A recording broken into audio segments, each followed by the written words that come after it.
अस्सलाम वालेकुम, this is Furqan, a fitness consultant and a patient advocate. आज की वीडियो बहुत ज़्यादा इम्पॉर्टेंट है सारे टाइप 2 डायबिटिक पेशेंट्स के लिए। आज की वीडियो में हम बात करेंगे डायबिटीज़ एंड इरेक्टाइल डिसफंक्शन के बारे में, ईडी के बारे में। जो डायबिटीज़ ईडी किस तरह करवाती है उसके बारे में हम बात करेंगे। देखेंगे एक ऐसा टॉपिक है जिसको जो है वो सुनने में जो है लोग जो है वो शर्माते हैं और बताने में भी शर्माते हैं अपने हेल्थ केयर प्रोवाइडर को कि डायबिटीज़ की वजह से उनको एरेक्टाइल डिसफंक्शन हो चुकी है। देखें, सेक्सुअल हेल्थ जो है वो बहुत ज़्यादा इंपॉर्टेंट रोल प्ले करती है आपकी लाइफ में, और इसको मैनेज करना जो है वो बहुत ज़्यादा ज़रूरी है। डायबिटीज़ का एक सबसे बड़ा साइन जो है वो इरेक्टाइल डिसफंक्शन है। उसके बारे में मैं डिटेल में बात करूंगा और रिसर्च आपके सामने रखूंगा, और उसके बारे में मैं आपको बताऊंगा इसको ट्रीट नेचुरली किस तरह करा जाता है। अगर आप कोई भी क्रोनिक डिजीज से गुजर रहे हो, such as diabetes, fatty liver, liver condition, arthritis, hypertension है, जितने भी क्रोनिक डिजीजेज हैं, तो हमारा चैनल क्रोनिक डिजीजेज प्रिवेंशन की बात करता है through diet and fitness regime, और आपको नई नई रिसर्च सुनने और देखने का मौका मिलेगा ताकि आपको फ्यूचर हेल्थ कंसर्न्स ना हो। तो हमारे चैनल को जरूर सब्सक्राइब करेगा, लाइक करेगा और वीडियो को ज़्यादा से ज़्यादा शेयर करें।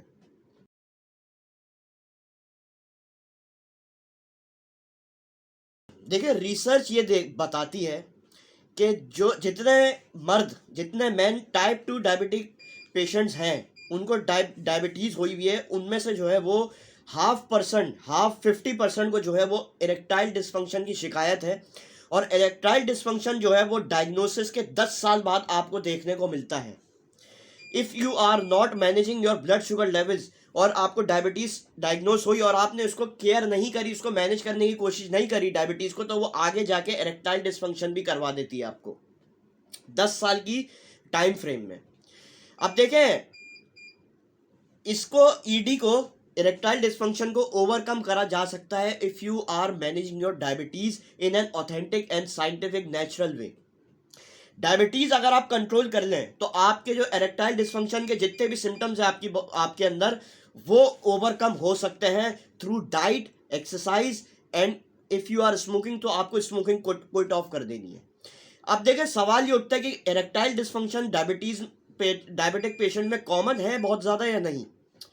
देखिए, इरेक्टाइल डिसफंक्शन का मतलब कि आपको इरेक्शन मेंटेन करने में बहुत ज़्यादा जो है वो मुश्किल हो रही है, यानी कि आपकी इरेक्शन नहीं हो रही सही से।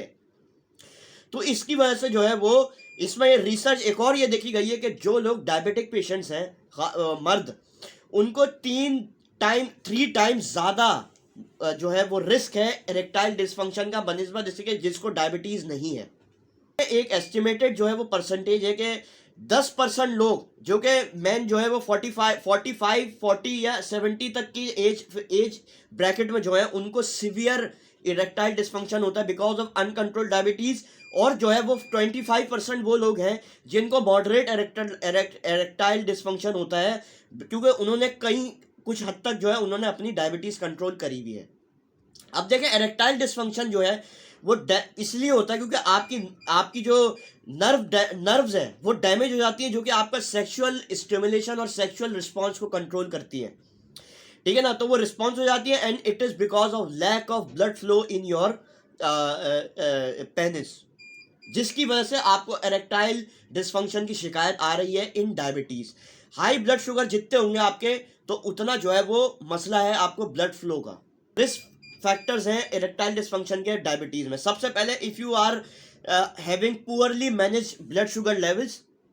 उसके बाद, if you are stressed, stress, जितना कॉर्टिसोल आपका रिलीज होता है ना, उतना जो है वो आपकी सेक्सुअल स्टिमुलेशन जो है वो डिक्रीज हो जाती है, तो आपको इरेक्टाइल डिसफंक्शन की शिकायत आती है डायबिटिक पेशेंट में। उसके बाद एंजाइटी, अगर आप एंजाइटी के पेशेंट हैं तो आपको जो है वो इरेक्टाइल डिसफंक्शन की शिकायत आ सकती है। Eating a poor diet can lead to erectile dysfunction. देखिए, हेल्दी डाइट का भी बहुत ज़्यादा अमल दखल है अपने आपकी जो है वो इरेक्टाइल डिसफंक्शन में। अगर आप पुअर डाइट खा रहे हैं, वाइटामिन वगैरह सही से नहीं ले रहे, उसके बारे में हम आगे बात करते हैं, तो आपको इरेक्टाइल डिसफंक्शन की शिकायत आ सकती है। उसके बाद, if you are not active and if you are not exercising, आपको इरेक्टाइल डिसफंक्शन की शिकायत आ सकती है एज अ डायबिटिक पेशेंट।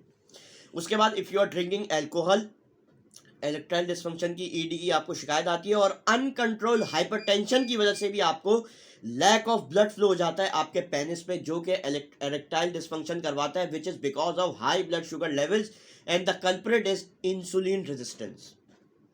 उसके बाद if you have abnormal lipid profile, आपके कोलेस्ट्रॉल लेवल्स बढ़े हुए हैं, तो आपको ईडी की शिकायत आती है। अब देखें ट्रीटमेंट क्या है, डायबिटिक पेशेंट किस तरह ट्रीट कर सकता है एरेक्टाइल डिसफंक्शन को। सबसे पहले यू हैव टू एक्सरसाइज, और कीगल एक्सरसाइज आपको करनी है, जो कि आपका जो है वो ब्लैडर फंक्शन को भी कंट्रोल रखती है, और आपका जो है वो ईडी होने से जो है ईडी को मैनेज करने में बहुत ज़्यादा इंपॉर्टेंट रोल प्ले करती है पेल्विक और कीगल एक्सरसाइजेस। उसके बाद एल आर्जिनाइन आपको लेना है। एल आर्जिनाइन जो है वो आपकी बॉडी में प्रोटीन बनाने की हेल्प करता है, आपकी मदद करता है आपकी बॉडी में प्रोटीन बनाने में। तो एल आर्जिनाइन जो है सप्लीमेंट है वो कि आपको डेली बेसिस पे लेना है। उसके बाद weight loss, people who are obese, वो जो है वो ज़्यादा उनको शिकायत है एरेक्टाइल डिसफंक्शन की if you are diabetic patient. तो आपकी जितनी वेस्ट बढ़ी हुई होगी, वेस्ट लाइन जितनी आपकी बढ़ी हुई है, इसका मतलब आपको 90% चांस है ईडी होने का।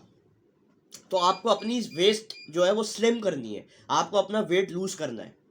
उसके बाद testosterone boosting foods such as fish हो गई, एग्स हो गए, और वो फूड जो कि डायबिटिक पेशेंट के अंदर जो ग्लाइसेमिक इंडेक्स जिनका लो हो, और जो टेस्टोस्टेरोन बूस्टिंग फूड्स होते हैं जैसे fish, eggs, meat, beans, nuts हो गए, ये आपका टेस्टोस्टेरोन नेचुरल वे में बढ़ाते हैं, जो कि आपको ईडी से निजात हासिल करने में मदद करते हैं। उसके बाद विटामिन B9, फॉलिक एसिड आपको डेली बेसिस पे कंज्यूम करना है। B3 नियासिन आपको डेली बेसिस पे कंज्यूम करना है, एंटीऑक्सीडेंट है। जिंक कंज्यूम करना है, और विटामिन B12, जो कि हर डायबिटिक पेशेंट में विटामिन B12 की जब कमी होती है तो आपको ईडी की शिकायत होती है। उसके बाद you have to consume garlic.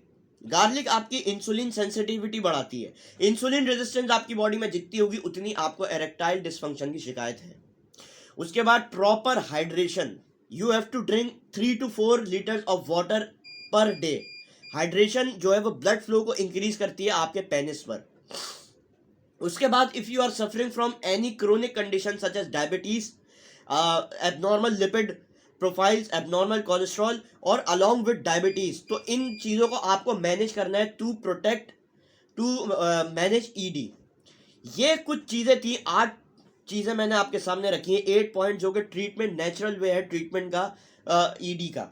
ये आपको मैनेज करने में आपकी मदद करेगी, और आपकी डायबिटीज़ भी इन चीज़ों से मैनेज होती है। अपने डायबिटोलॉजिस्ट और एंडोक्रिनोलॉजिस्ट से फर्दर डायबिटिक ट्रीटमेंट के बारे में ज़रूर राब्ते में रहिएगा। शुक्रिया।